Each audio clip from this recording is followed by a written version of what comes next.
صل على محمد وآل محمد.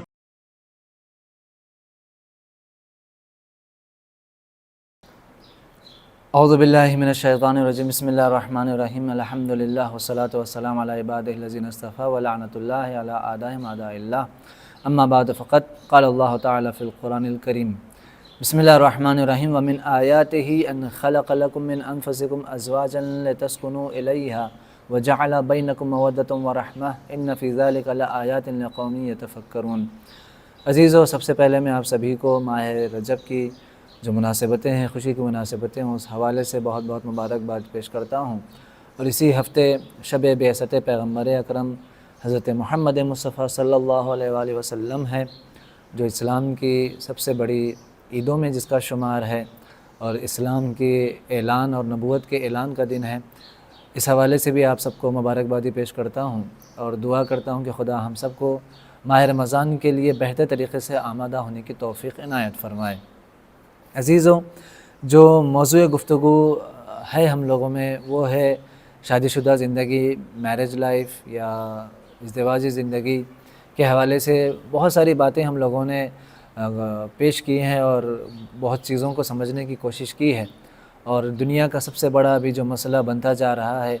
وہ ہسبینڈ اور وائف کی لائف اور ان کے ریلیشن کو لے کر مسائل جو پیدا ہو رہے ہیں، خصوصاً ہمارے قوم کے اندر. کہ افسوسناک بات یہ ہے کہ جن کے پاس قرآن اور اہل بیت جیسی چیزیں موجود ہوں، ثقلین جیسی چیزیں موجود ہوں، اس کے باوجود بھی ہماری قوم جس طریقے سے شادی شدہ اور میاں بیوی کے رشتے کو لے کر جو پریشان ہو رہی ہے، اور آئے دن آپ دیکھ رہے ہیں کہ نئے نئے مسائل لوگوں کے درمیان شادی شدہ زندگی کو لے کر جو ہو رہے ہیں، چاہے وہ زن و شوہر کے تعلقات ہوں، چاہے ان دونوں کی وجہ سے دو آپسی خاندان کے تعلق ہوں، خاندان کے آپسی تعلقات ہوں، یہ مسائل روز بروز بڑھتے جا رہے ہیں اور افسوسناک خبریں ملتی ہیں ہماری قوم کی. افسوس ہے. تو ابھی تک ہم نے بہت ساری باتیں قرآن اور اہل بیت کے حوالے سے ہم نے کی ہیں، سائیکولوجسٹ کے اعتبار سے، اور جو سائیکولوجسٹ کہتے ہیں سائیکولوجیکل، اور جو ہمیں سوسائٹی کے اعتبار سے جس طریقے سے رہنا ہے، بہت سارے ہم نے ٹاپک پہ گفتگو کی ہے. آج میں تھوڑا سا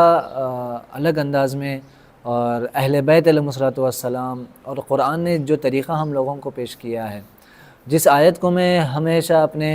اس موضوع کے لیے جو میں سرنامہ بناتا ہوں، وہ اس آیت میں باقاعدہ یہ ذکر ہے، اور اس پہ ہم لوگ گفتگو کر چکے ہیں کہ اللہ نے جو اس آیت میں کہا ہے کہ لتسکنوا الیہا، ہم نے تمہارے لیے جوڑ بنائے ہیں، ہم نے تمہارے لیے کپل بنائے ہیں، ہم نے تمہارے لیے زوجہ جو اللہ نے جو کہا ہے کہ ہم نے تمہارے لیے خلق کیے ہیں. کیوں؟ لتسکنوا الیہا، تاکہ تم اس سے سکون حاصل کر سکو، اس کی جانب، اس کی طرف جا کر. عربی گرامر کے اگر اعتبار سے اگر بات کیا جائے تو لتسکنوا الیہا، تم ان کی جانب تم سکون حاصل کر سکو، ان کی طرف جا کر سکون حاصل کر سکو، یا ان کی طرف سے تمہیں سکون حاصل ملے. ایک بات. دوسری بات، وَجَعَلَ بَيْنَكُمْ مَوَدَّةً وَرَحْمَةً، اور اللہ نے اسی رشتے میں رحمت اور مودت کو قرار دیا ہے. اس پر ہم لوگ بات کر چکے ہیں کہ رحمت جو ہوتی ہے وہ دلی ہوتی ہے، دلی محبت کو ہم رحمت کا نام دیتے ہیں، لیکن مودت جو ہوتی ہے وہ محبت کا اظہار یعنی محبت سے بھی اونچے درجہ جو نیکسٹ لیول آتا ہے وہ مودت ہوتی ہے. مودت میں اظہار کرنا بہت ضروری ہوتا ہے کہ آپ کسی کو چاہ رہے ہیں تو آپ اپنے ایکٹیویٹیز، اپنے افعال، اپنے بدن کے ذریعے سے اس محبت کو ظاہر کریں. محبت قلبی ہوتی ہے جو دل میں ہوتی ہے، لیکن اس کو ظاہر کرنے کا نام، اس محبت کو ظاہر کرنے کا نام مودت ہے. بہرحال یہ باتیں ہم سے بہتر اور کون جا سکتا ہے کہ جب اللہ نے اہل بیت کے لیے مودت کا تقاضا کیا ہے. دل میں محبت رکھنا الگ بات ہے، اور لیکن اس محبت کو ظاہر کرنا مودت کہلاتا ہے. یہ بھی اپنی ایک جگہ پہ ایک الگ ٹاپک ہے. تو آپ دیکھیں کہ جہاں قرآن نے لتسکنوا الیہا سکون کا باعث قرار دیا ہے، وہیں پر قرآن یہ بھی ارشاد فرماتا ہے کہ الا بذکر اللہ تطمئن القلوب، کہ یقین جانو دلوں کو اگر سکون ملتا ہے تو صرف اور صرف خدا کے ذکر سے. تو جہاں خداوند عالم اپنے ذکر کو دلی سکون اور اطمینان کو قرار دیتا ہے، اسی لیول میں، اسی افق پر اور اسی معیار پر اللہ شادی شدہ زندگی کے سکون کو قرار دیتا ہے، اور کہتا ہے کہ یہ بیویاں، یہ تمہاری جو زوجہ ہے، یہ تمہارے لیے باعث سکون ہے. تو ذکر الہی اور بیویوں کا جو سکون ہے وہ ایک لیول میں اللہ بیان کرنا چاہ رہا ہے. تو اب یہ الگ بات ہے کہ وہ زوجہ ہماری کس لیول کی ہونا چاہیے، کس ٹائپ کی ہونا چاہیے، وہ ہم نے رشتہ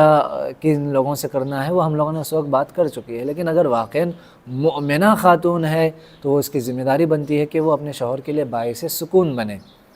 لہٰذا اسی قرآن کے پرتوں میں اگر ہم دیکھیں گے، قرآن کے آئیڈیل میں اور جو قرآن کے ساتھ ہیں ان کی زندگی میں ہم دیکھیں گے تو یہ ہمیں سب سے واضح طور پر اگر نظر آتا ہے تو مولا کائنات کی زندگی میں، کہ جہاں مولا کائنات کشف الغمہ کی روایت ہے کہ جہاں مولا کائنات ارشاد فرماتے ہیں کہ وَلَقَدْ كُنْتُ أَنظُرُ إِلَيْهَا فَتَكْشِفُ عَنِّي الْهُمُومَ وَالْأَحْزَانَ پہ مولا ارشاد فرماتے ہیں کہ جب بھی میری نظر فاطمہ صلوات اللہ علیہ پر جاتی، اللہم صلی علی محمد وعلی محمد، امام علی فرماتے ہیں مشہور ہے کہ جب بھی میں فاطمہ کو دیکھتا، میری نظریں فاطمہ کے چہرے پر جاتی، میرے سارے ہم اور غم اور جتنے ٹینشنز تھے وہ سب دور ہو جاتے۔ اب یہ الگ بات ہے کہ مولا کائنات کو ہم اور غم کس بات کا، لیکن یقیناً جو حالات اہل بیت علیہ السلام نے جو سختیاں برداشت کی ہیں، جو مصیبت امام علی نے بعد پیغمبر جو مصائب آپ کے اوپر آئے ہیں، ان مصائب کو آپ دیکھیں گے، لیکن مصائب کے ساتھ جب مولا علی شہزادی کے چہرے پر نظر لاتے ہیں تو ان سارے مصائب کو بھول جاتے تھے۔ تو یہ بہت بڑی بات ہے، یہ ظاہر کر رہا ہے کہ کس حد درجہ اللہ نے جو ہے بیویوں کو باعث سکون قرار دیا ہے۔ تو اب یہ ہمارے اوپر ہے کہ ہم کس طریقے سے اس کو ٹریٹ کر رہے ہیں، ہم کس عنوان سے ہم اپنی بیوی کو عزت اور اہمیت دے رہے ہیں۔ لہٰذا آئے میں شاید 1 2 3 ایپیسوڈ ہم لوگ اسی بات پر اسی عنوان سے ہم گفتگو کریں گے کہ خود اہل بیت علیہ السلام نے شادی شدہ زندگی کو کامیاب بنانے کے لیے اور بہتر اور موفق اور سکسیسفل میرج لائف کے لیے اہل بیت علیہ السلام نے کیا ہم لوگوں کو احادیث کے ذریعے اور روایتوں کے ذریعے سہارا دیا ہے۔ آج میں صرف 3 حدیثوں کو پیش کروں گا۔ سب سے پہلے پیغمبر اکرم ارشاد فرماتے ہیں، بحر الانوار کی حدیث ہے، شاید آپ سن چکے بھی ہوں گے، لیکن چند حدیثیں ہیں جو میں آپ کو سامنے پیش کروں گا۔ کلما ازداد العبد ایمانا ازداد حبا للنساء، پیغمبر اکرم فرماتے ہیں کہ جب بھی کسی بندے مومن کا ایمان بڑھتا ہے، اس کا ایمان باللہ، ایمان بالرسول، ایمان بالقیامہ، ایمان بالامام، اگر اس کے دل میں جتنی زیادہ اس کی محبت اللہ کو لے کر، اس کے رسول کو لے کر، اہل بیت کو لے کر اس کی محبت جتنی بڑھے گی، اتنی ہی محبت ازداد حبا للنساء وہ اپنی بیویوں سے بھی کرے گا، وہ اپنی ہونے والی یا اپنی جو اس کی زوجہ ہے، جو اس کی ہمسر ہے، اس سے بھی اتنی ہی محبت جتائے گا۔ یعنی آپ دیکھیں مرد کو یہاں پر ذمہ دار قرار دیا جا رہا ہے شادی شدہ زندگی کو اچھی کرنے کے لیے۔ پیغمبر اکرم نے یہ نہیں کہا، 2 طرفہ بات پیغمبر نے نہیں کہی، پیغمبر اکرم فرما رہے ہیں جب بھی مرد کا ایمان قوی ہوگا، جب بھی مرد کا ایمان بڑھے گا اللہ کے لیے، رسول کے لیے، قیامت کے لیے، اہل بیت علیہ السلام کے لیے، خود بخود وہ اپنی بیوی سے بہت زیادہ محبت کرنے لگے گا۔ تو ایمان باللہ اور جس کو کہا جائے کہ محبت باللہ اور حبا للہ و حبا للنساء، اللہ کی محبت اور زوجہ سے محبت، یہ ایک لیول میں ہے۔ یہ الگ بات ہے کہ اگر یہ حبا للنساء حبا للہ کے لیے ایک وسیلہ اور ذریعہ بنے، بیوی ایسی ہو کہ جو اپنے شوہر کو محبت الہی کی طرف لے کر آئے اور مجبور کرے کہ اگر اس کا شوہر اگر بے نمازی ہے تو اسے نمازی بنائے، اگر وہ بد اخلاق ہے تو اسے اخلاق والا بنائے۔ یہ پھر جاتا ہے خواتین کی طرف، عورتوں کی طرف۔ امام علی ارشاد فرماتے ہیں، ایک دوسری حدیث ہے، مولا ارشاد فرماتے ہیں کہ فدارها على كل حال واحسن الصحبة لها فيصفو عيشك، مولا ارشاد فرماتے ہیں کہ اپنی بیویوں کو جتنا ہو سکے ہر حال میں اچھا رکھو، ہر حال میں اچھا رکھو۔ اگر غریبی کی حال میں تو غریبی میں بھی اسے غربت کا اندازہ نہ ہونے پائے، ہر حال میں اچھا رکھو۔ وہ احسن صحبت، اس سے اچھے انداز میں بات کرو، اسے اچھے انداز میں گفتگو کرو، اسے ٹیڑھے انداز میں، چبھنے کے انداز میں، طنز اور طعنے کے حال میں اس سے گفتگو مت کرو، جو ہمارا مزاج، جو ہمارا معاشرہ ہوتا ہے۔ تو کیا ہوگا؟ وَحَسَنِ صُحْبَتَ لَهَا فَيَصْفُو عَيْشَكَ، اگر تم اپنی بیویوں کو اچھے سے رکھو گے اور ان کے ساتھ اچھی سی صحبت کرو گے، فَيَصْفُو عَيْشَكَ، تمہاری عیش و عشرت بہتر ہوگی، تمہاری زندگی آرام دہ زندگی ہوگی، تمہاری لائف اچھی ہوگی۔ یعنی آپ دیکھیں کہ اگر آج جتنے بھی زیادہ اگر پرابلمس آ رہے ہیں تو ان احادیث میں، اگر زیادہ تر احادیث میں دیکھیں، ائمہ علیہ السلام نے مردوں کو خطاب قرار دیا ہے، شوہروں کو ذمہ دار قرار دیا ہے کہ تم شوہر اپنی جگہ پہ، کیونکہ تم مرد ہو، اللہ نے تم سے یہ چاہے کہ تمہارے سرپرستی میں کوئی آئی ہے، تمہاری سرپرستی میں، تمہارے تحت تکفل میں کوئی آیا ہے، تمہارے حکمیت میں، تمہاری حاکمیت میں اگر کوئی خاتون آ رہی ہے تو اب تمہاری ذمہ داری ہے اس کو خوش رکھنا کسی بھی حال میں۔ کسی بھی حال سے مراد اگر غربت کی زندگی ہے تو غربت میں بھی خوش رکھنا ہے، کسی بھی حال سے مراد یہ نہیں کہ بس حرام کی کمائی لاؤ اور اس کو خوش رکھنا ہے، نہیں، یہ مطلب نہیں ہے۔ ہر حال میں اس کو اچھا رکھو، اسے منظور، اس کو راضی رکھنے کی کوشش کرو۔ اور ایک تیسری حدیث میں بیان کر کے باتوں کو تمام کر دوں، امام جعفر صادق علیہ السلام ارشاد فرماتے ہیں کل من اشتد لنا حبا اشتد للنساء حبا۔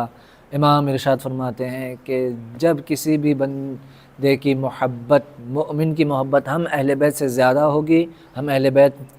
سے وہ زیادہ محبت کرنے لگے گا تو خود بخود وہ اپنی بیویوں کے لیے بھی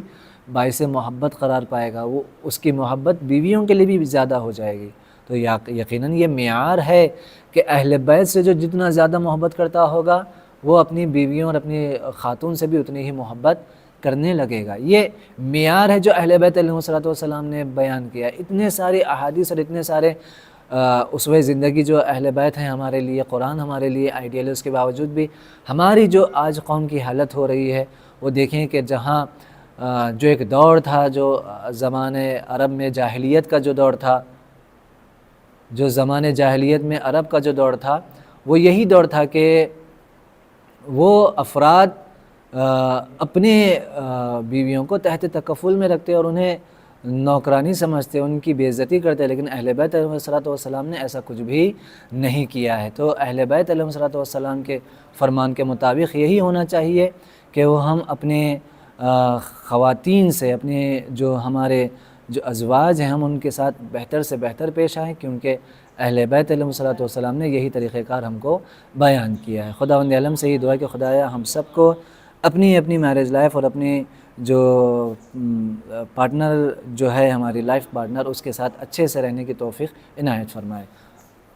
والسلام علیکم ورحمۃ اللہ وبرکاتہ۔